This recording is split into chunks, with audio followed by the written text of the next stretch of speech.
Bom, pessoal, dando prosseguimento aqui, só para concluir aquela parte do cronograma, né? 5 de maio, liberação de treinamento para os cartórios de funcionário, moral de recados, né?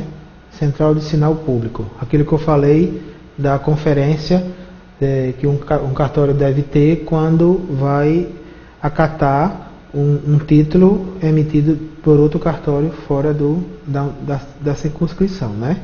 O sinal público ele é importante para você conhecer a idoneidade do documento. Por exemplo, o cartório lá do interior de Minas, ele faz uma procuração, do qual a pessoa vem aqui em Maceió para registrar ou para cumprir aqueles poderes. Ele vai no sistema Integra Brasil e já entra no cartório de Minas e confirma que aquela assinatura na procuração é aquela mesma que está no sinal público que o delegatário de Minas disponibilizou no Integra Brasil. Não precisa mais, a procuração quando vem, ela vinha acompanhada daquele cartão de autógrafo, né, junto do título, porque o próprio sistema vai disponibilizar isso. 19 de maio, central de ofícios, ofícios circulares comuns, comunicação em geral com arquivo anexo. Aquelas comunicações que nós hoje fazemos com carta registrada para atender requisições de todo o Brasil, a partir de maio já estava funcionando isso daí. Em junho agora, consultas para registros públicos com resposta manual, pedido de certidão judiciária, pedido de certidão do Poder Judiciário dos cartórios extrajudiciais e acesso à população para consultas e pedido de certidão, né? Em julho, um agente de integração, liberação de aplicativo. Isso é mais para vocês terem a ideia de como as ferramentas do Integra Brasil durante o tempo, né? 11 de agosto, já estaremos fazendo penhora online, central de disponibilidade de bens imóveis, com aquelas observações que eu falei, que as indisponibilidades de bens é bom que venha já com a liquidez certa e determinada do bem, né? Não é justo uma pessoa com patrimônio de R$1 milhão pagar, deixar disponível todo o seu patrimônio numa dívida de R$10 mil. Isso é muito comum acontecer, porque as pessoas não alcançam esse prejuízo, né, e essa falta de liquidez do documento. Central de comunicação de aquisição de bens imóveis por estrangeiros. Correções e inspeções online no dia 15, estatísticas em outubro e a validação dos documentos, procurações, findando em novembro, que eu acredito que a gente vai estender esse cronograma até dezembro. Espero que a gente consiga até o final do ano estar com os cartórios da capital todos interligados ao sistema Integra Brasil e fazendo uma integração com o Sergipe, que já está quase que 80% funcionando em todo o estado, e quem sabe com esses estados que estão vindo aí, Rio Grande do Norte e Amazonas, eu não tenho mais notícia de como está o andamento da implementação do Integra nesses estados. E Mato Grosso recentemente que solicitou informações ao pessoal da Noreg Brasil e parece-me que Rio Grande do Sul. Bom, foi-se o provimento 8 de 2014. Esse slide era para estar no começo, né, que é sobre a apresentação lá do planejamento estratégico, lá no nosso setor de serventias. É um setor pequeno, né, mas é composto de 3 assessores, né, eu coordeno a equipe de assessores, que só são 3, e mais 3 pessoas de apoio, né, que agora vai chegar uma estagiária para acompanhar a gente. É um juiz auxiliar para todo o estado de Alagoas, né. Pernambuco são 2 juízes auxiliares, um para a capital e outro para o interior. Isso vai muito com a perspectiva de cada organização, da organização judiciária de cada estado, né? Pronto, nós estamos agora no provimento, a necessidade de se cadastrar no sistema. Essa observação vai por conta daquilo que eu falei, do novo cadastramento do Justiça Aberta, que é a Corregedoria Nacional de Justiça nos delegou as atribuições de acompanhamento desse cadastro, porque eu acho que eles não estão tendo condições, é muito difícil, né, dar conta de todos os cartórios do Brasil, né? E eles estão delegando agora às corregedorias estaduais a fazer esses ajustes. E a gente já passou, né, na época, desde 2011, o ofício circular sobre essa necessidade, né? Hoje, atualmente, nós temos uma demanda muito grande na Corregedoria Estadual, porque a própria Corregedoria Federal Nacional de Justiça, ela já nos orientou sobre a necessidade permanente de se fiscalizar os atos sobre a arrecadação e produtividade dos cartórios, né? De 6 em 6 meses, ou seja, até o dia 10 de janeiro se apura o último semestre e até o dia 10 de julho se apura o último semestre também, de janeiro a junho. E no dia 10 de janeiro, se os cartórios não estiverem com essas informações sobre a arrecadação e produtividade em dia, é gerado a pendênciazinha, e essa pendência vai para a Corregedoria Estadual automaticamente. A Secretaria da Corregedoria Nacional manda para a Corregedoria Estadual para que ela já abra procedimento disciplinar, né? Porque já é uma coisa recorrente, é uma coisa já sabida, né? Mas um outro problema que vem causando, eu estou falando isso a título mais de curiosidade, evidentemente que isso não vai cair no concurso, mas isso vem causando grande problema para nós, essa questão do cadastro em duplicidade. Tem serventias em Alagoas que tem 4, 5 cadastros, porque eu acho que eles vão preencher os dados e quando não conseguem atingir e finalizar aquela atualização, por um motivo qualquer, eles reiniciam com nova inscrição. E isso gera vários cadastros em duplicidade. Mas, faltando 2 dias para vir para cá, eu já soube que a Corregedoria Nacional está corrigindo isso, de modo que não vai mais a existir o Cadastro Nacional de Serventia, o CNS. Vai ser dados do CPF e o nome do responsável, né? Provimento 8. Necessidade de consulta prévia do SPU quanto à emissão de certidão de ônibus centenário pelos cartórios de registro móvel do Estado. Esse provimento 8, eu estou falando agora, ele está fora da ordem, porque ele estava junto desse último slide, e como ele está fora de ordem, ele também seguiu a ordem do slide anterior. É aquela situação, né, que eu já tinha comentado com os senhores. O Patrimônio da União em Brasília, eles oficiaram a Corregedoria Nacional de Justiça sobre a necessidade de gravar nos imóveis que estejam em regime de terreno de marinha, a necessidade de passar a segurança aos adquirentes e ao próprio Patrimônio da União. Porque nós temos nos terrenos de marinha as obrigações decorrentes de taxa de ocupação e dos 5% do laudêmio. E as pessoas, quando compram, elas têm que ter a certeza de que aquela área é ou não terreno de marinha. Seja terreno, seja uma edificação já concluída. Por quê? Porque dali vai incidir os impostos, né?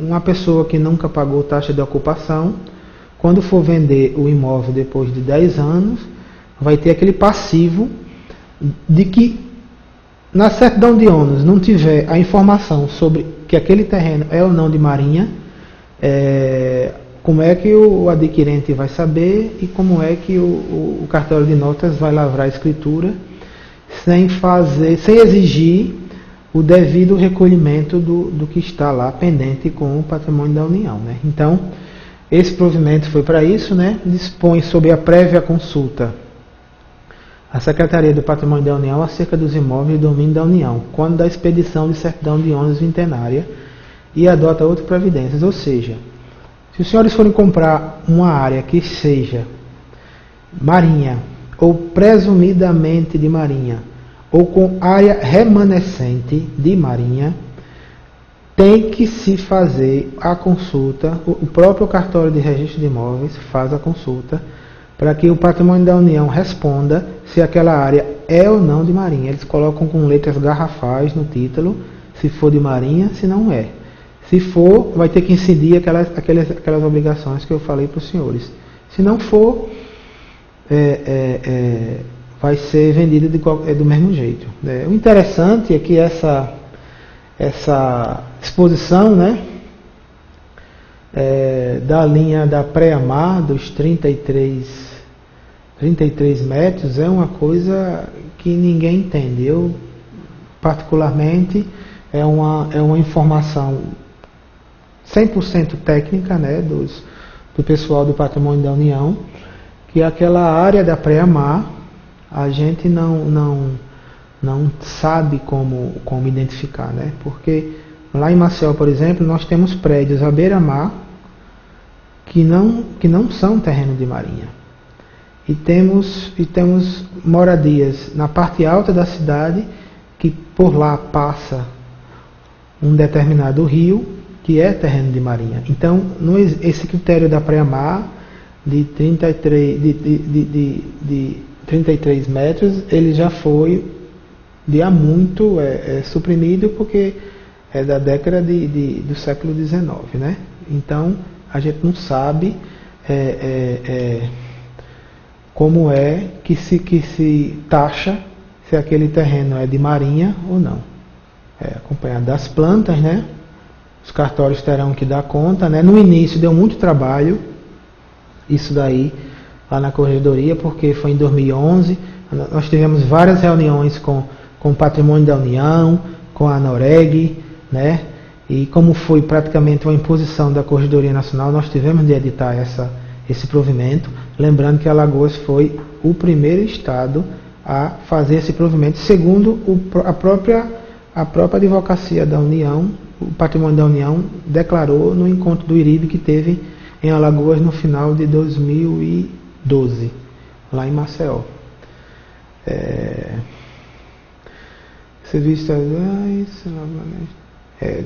Esse provimento ele é taxativo de que os cartórios de registro de imóveis não poderão lavrar nem registrar escritura relativa a bens imóveis em que contenham, ainda que parcialmente, a área de seu domínio.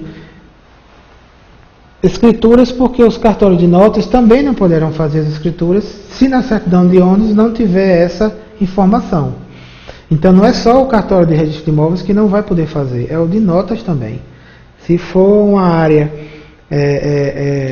que precise dessa consulta, a certidão de ônus já tem que vir expressa. Senão o cartório de notas não vai poder fazer escritura. Se não vai poder fazer escritura, a parte, ao requerer apenas a certidão de ônus num cartório de registro de imóveis, o cartório de registro de imóveis vai ter que fazer a consulta ao Patrimônio da União. No início desse provimento, nós tivemos algumas reclamações do pessoal dos corretores de imóveis, né, porque foi tudo num momento só e estava emperrando as negociações, que o Patrimônio da União estava passando mais de 30 dias para prestar as informações aos registros de imóveis, porque represou tudo num momento só. Mas graças a Deus a gente não teve mais reclamação e a coisa está correndo normalmente, né? Aí, se a parte quiser e não quiser esperar pela consulta do cartório de registro de imóveis, ele pode ir lá, né, e pedir a CAT, né, que é a certidão autorizativa de transferência,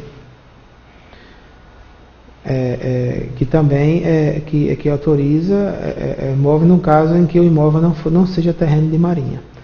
Esse processo administrativo foi que de 2010, começou em 2010, foi que legitimou a edição desse provimento. A princípio, quando nós editamos esse provimento, esse artigo 1º, nós listamos todos os municípios de Alagoas em que o Patrimônio da União reconhece que tenham área de marinha, né? Geralmente são municípios com região litorânea ou banhados por rio, que é o caso de São Miguel dos Campos. São Miguel dos Campos não tem mar, mas tem rio, né? E como eu disse, a gente não sabe que critério ao certo, a técnico, que é um critério técnico, que o Patrimônio da União utiliza para taxar aquele imóvel como terreno de marinha ou não. Isso é volátil, isso hora aumenta, hora diminui, a gente não sabe da periodicidade, não sabe quando isso acontece, nem como. O provimento está aí, né? Hoje podemos dizer que podem estar todos esses municípios, mas hoje pode ser que alguns tenham sido suprimidos ou substituídos por outros, porque isso é um critério interno do Patrimônio da União que eles não informam com frequência para a gente. Informou nessa época e foram colocados esses municípios porque houve a necessidade de inserir no provimento.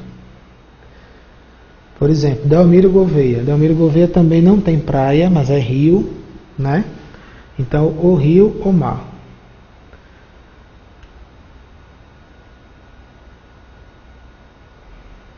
Parágrafo 1º diz que uma vez averbada na matrícula do imóvel a certidão da SPU de que o imóvel não é de domínio da União, não mais será necessário o cumprimento do disposto do cabo deste artigo. Ou seja, se você já taxou aquele imóvel como terreno de marinha, não vai ser necessário, na nova aquisição que venha, que o registro de imóveis faça uma nova consulta. A partir do momento que ele faz a consulta ao Patrimônio da União e o Patrimônio da União diz que aquele imóvel é terreno de marinha, ele não está obrigado a fazer uma consulta periódica por conta desse imóvel. Em havendo mudança de definição se é ou não de marinha por parte do Patrimônio da União, o próprio Patrimônio da União oficia os cartórios dizendo que aquele terreno que era de marinha não é mais. Então, não é mais essa iniciativa do cartório, e sim do Patrimônio da União, porque o critério ele mudou, né? Desde que haja a observação já à margem do título, à margem do registro no cartório de imóveis.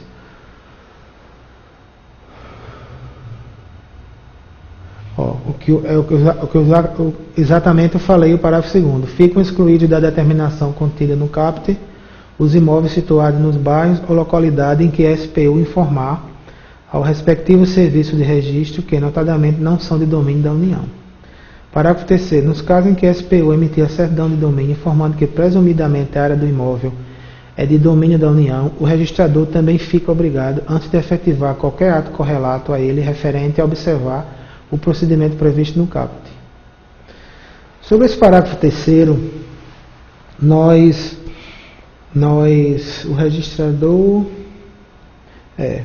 deixa eu adiantar logo uma coisa antes que eu me esqueça. Esse parágrafo 3º, ele tem a ver com a seguinte situação. Nós estamos com um caso lá na corregedoria, e eu volto a dizer que eu gosto de falar desses casos porque envolve a parte de direito real, envolve a parte do Código Civil, e a gente termina comentando outras matérias que é importante para vocês no concurso.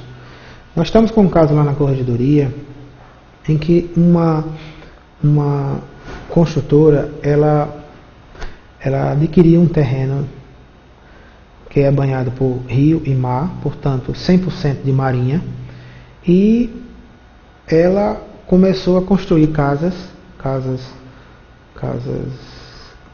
de luxo, casas caras, e teve autorizado a construção das casas, teve o projeto aprovado e começou a construir. Quando as casas ficaram prontas, ela começou a vender. E começou a vender antes de que tivesse sido averbada a construção e também a convenção de condomínio.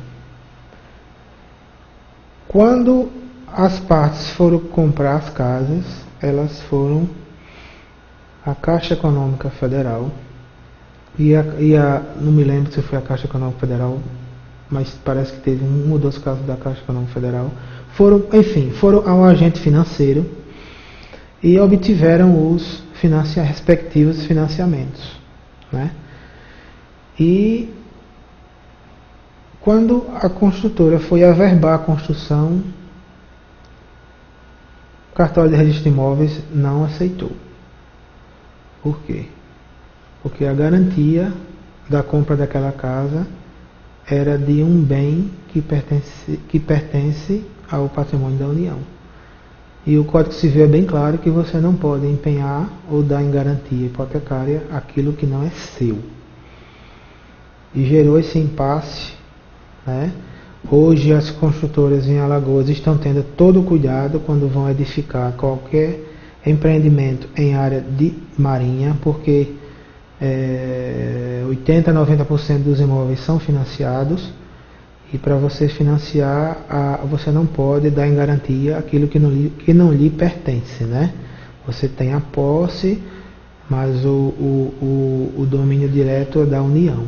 Então, está se estudando uma saída jurídica com o patrimônio da União para se mudar o regime de bens, desses bens, né? Passar a ser regime de ocupação, para que se possa viabilizar essas compras e vendas de casa que estão com esse problema lá em Alagoas. Nós temos um outro caso também de uma consulta que foi feita, né?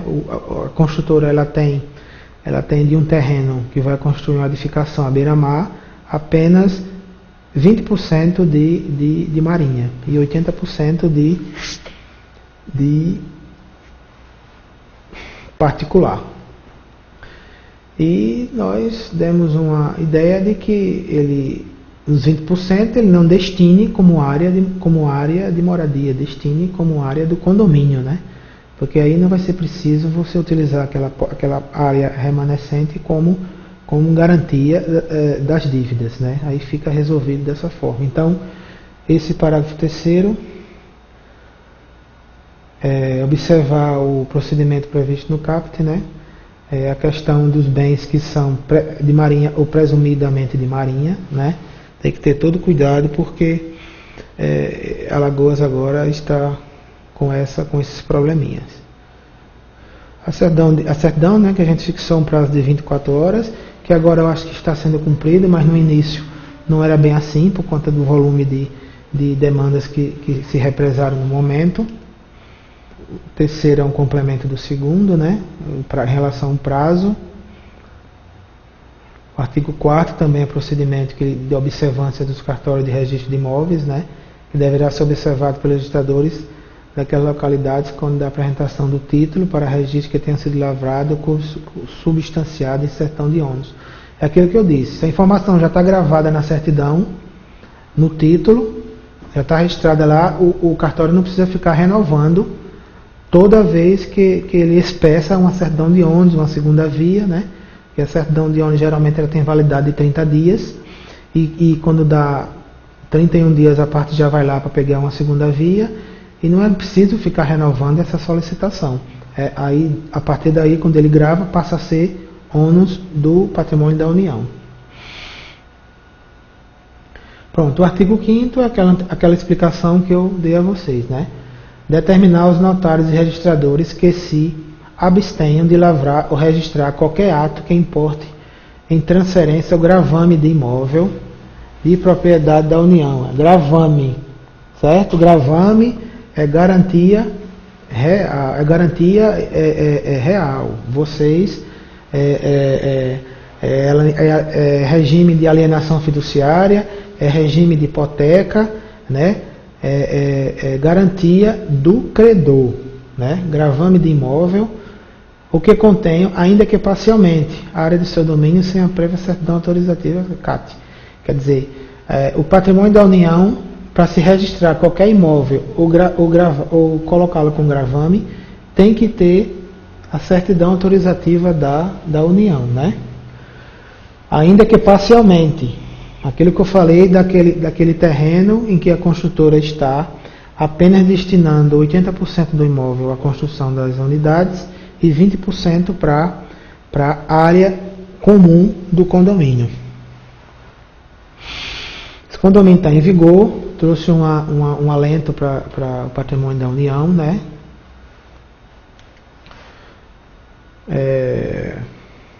Esse provimento já foi alterado, né, também no mesmo ano, em 2011,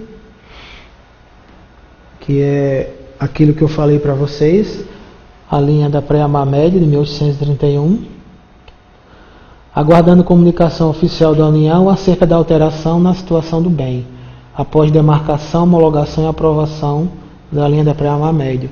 Esse regulamento do século XIX é um regulamento que essa linha Preamar Média, daqueles 30 e poucos metros, ele não prevalece, como eu tinha dito, né? É um estudo feito pelo Patrimônio da União, que é muito técnico e a gente não usa em discutir, porque realmente é muito complicado.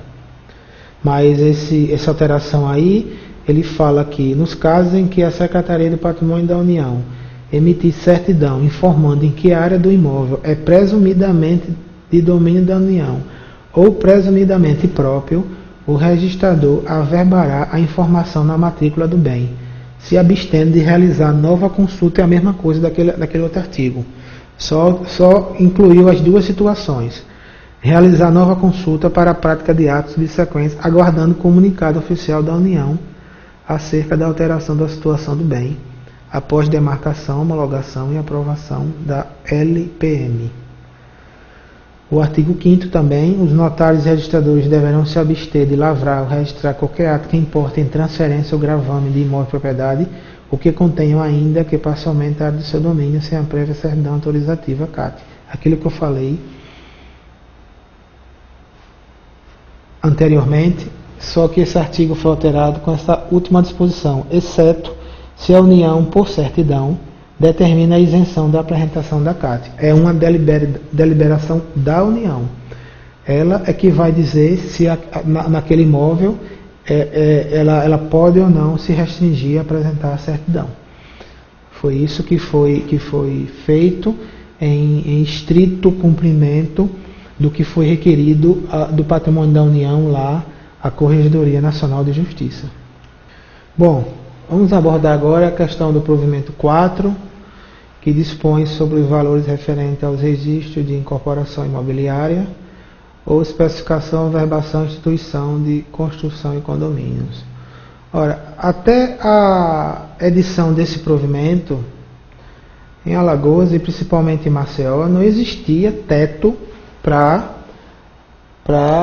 se registrar as incorporações imobiliárias.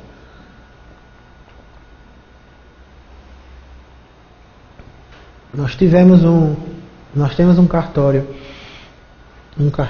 um shopping instalado na cidade alta de Maceió, que foi o que motivou a edição desse provimento, porque eles pagaram um valor absurdo sobre a incorporação imobiliária, de milhões de reais, porque nós não tínhamos regulamentado essa interpretação, porque colocamos um limitador, né, um teto, que é aquele da tabela B, que a gente falou anteriormente sobre a convenção de condomínio, e é o que vale também para a incorporação imobiliária, né? Aí esse provimento, 2010, trouxe uma segurança jurídica num valor máximo a ser cobrado no registro das incorporações imobiliárias. Os considerandos, que nada mais é do que restabelecendo a razoabilidade, né, no custo e a suficiente remuneração dos serviços prestados. E o artigo 1º traz, considerando por fim que a linha B, né, supramencionada, está em manifesta discrepância, porque essa linha B ela estava causando uma dupla interpretação com essa linha C da tabela B. Então, esse artigo 1º veio definir que o valor máximo dos emolumentos referente aos registros de incorporação imobiliária ou especificação, averbação e instituição de construção em condomínio, calculado na forma específica no item 6 da tabela B, dos atos dos oficiais dos registros de imóveis do Estado de Alagoas, é o estipulado na linha C do item 7 da mesma tabela, né?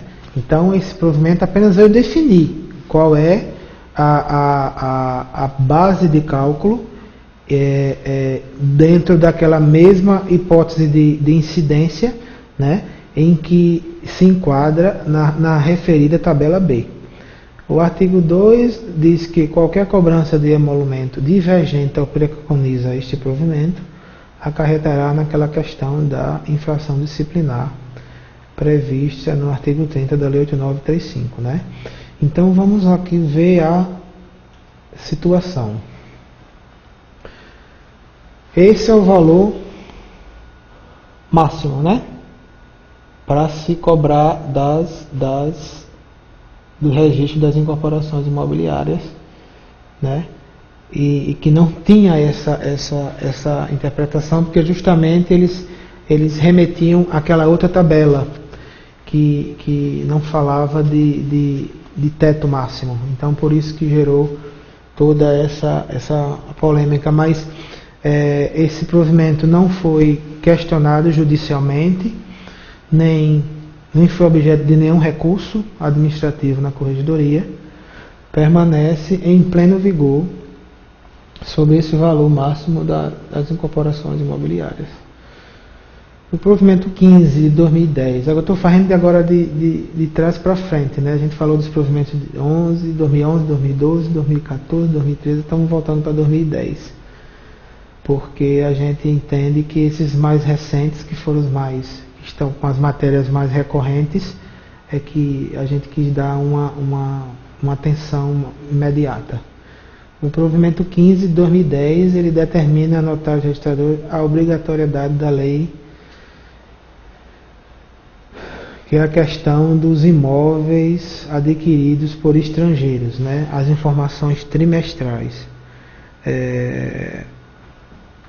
com base também num pedido de providências da Corregedoria Nacional, o pedido de providências 2981. Também por uma situação posta do Ministério Público Federal, da 5ª Câmara da Coordenação e Revisão do Patrimônio Público.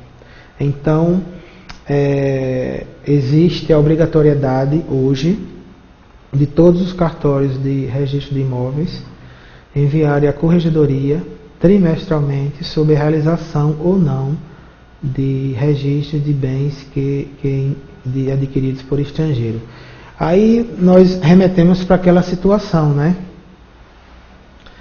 que é tudo fixado em lei federal, né, que são aquelas obrigações por pessoa física, de aquisição por pessoa física estrangeira ou por pessoa jurídica estrangeira autorizada a funcionar no Brasil, e por pessoa jurídica estrangeira que reside ou tenha sede no exterior. Essa questão, ela caiu, uma ou duas questões no concurso de delegatário, parece que de Pernambuco, sobre essa questão dos módulos de terra. É bom vocês darem uma pesquisada, porque esses módulos de terra eles são mudados por normas internas do INCRA, né? E a gente não acompanha isso com frequência, porque parece-me que esse provimento ele está com 20 módulos. Deixa eu ver aqui, parece que ele está com 20 módulos e hoje não é mais 20 módulos. Vocês precisam conferir isso, porque é uma coisa muito específica, e eu confesso que eu não fiz essa pesquisa antes de vir para cá. Existe uma variação, né? Existem aquelas regras de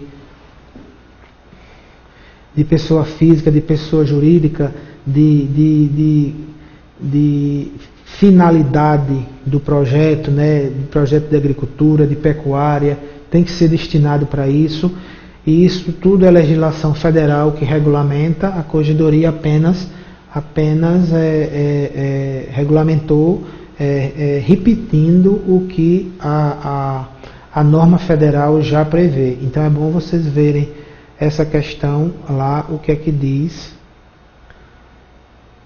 em relação a esse módulo de terra, né? chamam de mês, outros chamam de módulo de terra. Aí são as documentações, que também é tudo extraído de norma interna do INCRA. Documentos comprovatórios, né? Tem outra condição, quando se tratar de imóvel com área não superior a 3 módulos, a primeira aquisição será livre. Eu já li coisa que parece que são 5 módulos, é bom vocês darem uma olhada. Até o ano passado, até o começo do ano passado, eu li alguma coisa que estava em torno de 5 módulos. Mas é bom vocês conferirem isso, independente de qualquer autorização ou licença. Quer dizer, por essa disposição aí, até 3 módulos não precisa obter autorização nenhuma do Ministério da Agricultura, se for área destinada à agropecuária, né? Não precisa de autorização, você pode comprar sem nenhuma restrição. Quer dizer, o artigo 2º também fala daquela questão, né, de quando não se enviar a corregedoria. Lembrando que o Integra também tem essa disposição sobre os bens adquiridos por estrangeiros, né? Vai ter lá um local em que vai ficar consignado as terras adquiridas por estrangeiros.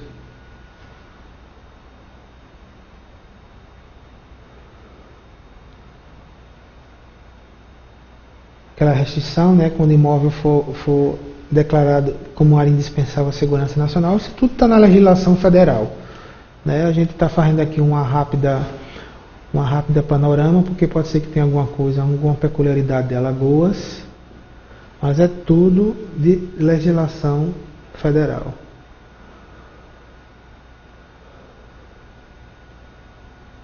Nós tivemos um caso lá em Alagoas, do qual houve uma representação do INCRA que determinada área tinha sido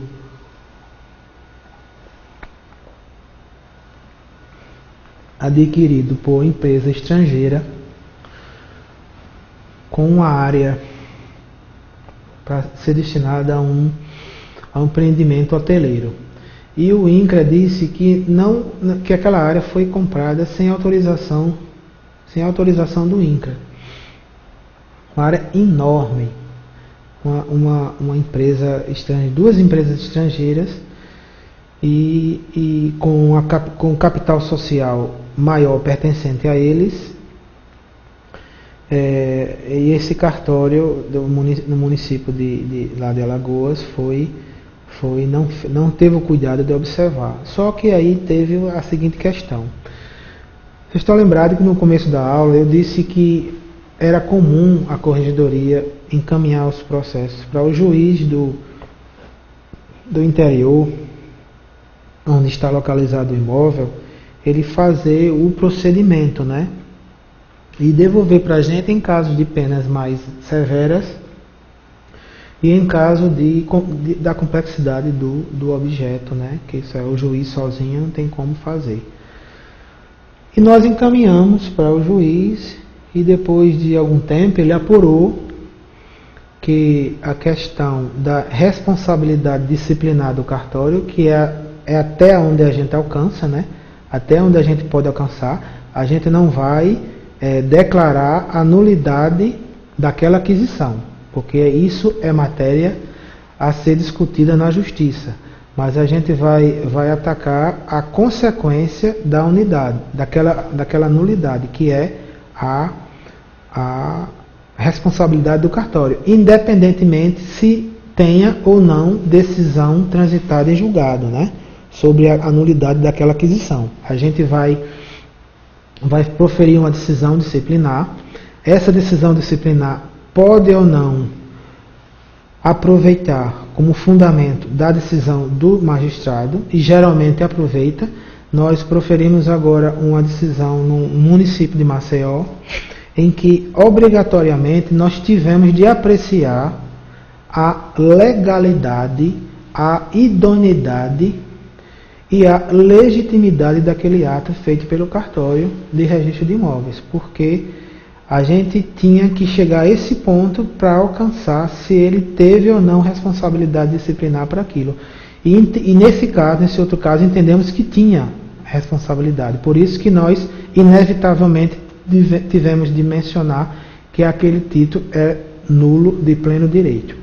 E enviamos para o magistrado para ele instruir, dentro, é claro, do livre convencimento dele, a decisão dele de mérito por conta daquilo que a gente apurou que teve o efeito só meramente disciplinar.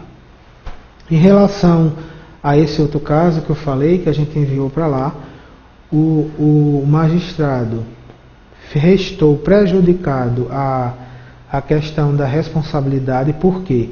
Porque o atual responsável pela serventia era pessoa distinta daquela que registrou o imóvel. Então, a responsabilidade disciplinar não poderia mais alcançar alguém que não é mais responsável pelo cartório. Embora foi constatada a irregularidade, a penalidade disciplinar ela foi prejudicada por conta dessa falta de responsabilidade. Outra coisa que eu gostaria de falar para os senhores, antes que eu me esqueça, e se até eu não puder abordar em algum outro slide, é a questão do seguinte. Os senhores, evidentemente, vão ter a oportunidade de ser aprovados no concurso. Eu espero que grande parte dos senhores consigam aprovação. Mas os senhores saibam que a responsabilidade do delegatário ela é extensiva aos prepostos, né? Portanto, todo e qualquer ato que o preposto faça, a responsabilidade não é transferida para ele, é transferida para o titular. Então, quem é penalizado é o titular. Portanto, tenham todo cuidado com as pessoas que irão trabalhar com os senhores no cartório, né? Geralmente tem que ser pessoas que tenham experiência, que tenham referência de idoneidade, porque as penalidades elas serão transferidas para o titular, mesmo que haja responsabilidade apurada do preposto que trabalha com os senhores. Então, essa parte, né, essa modulação, essa variação de aquisição, né, realmente é uma tabela que eu nunca decorei, porque é uma coisa muito específica, né? A escala, o parágrafo 3º, né? O parágrafo 2º fala: aquisição de imóvel rural, pessoa física estrangeira poderá aceder a 50 módulos, né, em área contínua ou descontínua. Parágrafo 3º, a aquisição por pessoas físicas de imóvel rural entre 3 e 50. Tem uma regrinha, numa resolução lá do INCRA, é uma resolução ou numa portaria, que ela dá uma tabelazinha e fica mais fácil para vocês memorizarem esse modo de terra, porque são essas questões que costumam cair em concurso, por conta da dificuldade que eles tendem a imprimir nas provas quando tem bastante concorrência. Aí o parágrafo 4º ele diz que dependerá também da autorização à aquisição de mais de um imóvel com área não superior a 3 módulos feitos por pessoa física. Pronto. Esse parágrafo 5º ele diz aqui, ó: ficam excluídas as restrições impostas no artigo 3º às aquisições de áreas rurais por pessoa física estrangeira inferior a 3 módulos, aquele que está lá, aquele que eu falei para vocês. Bem, pessoal, vocês procurem, deem uma lida nesse provimento, voltem para a legislação específica. É importante vocês darem uma olhada nisso, porque é um provimento longo, né? Porque decorre de uma legislação longa também, federal, com normas internas muito extensivas, que é bom vocês darem uma olhada, pelo menos vocês tiram essa preocupação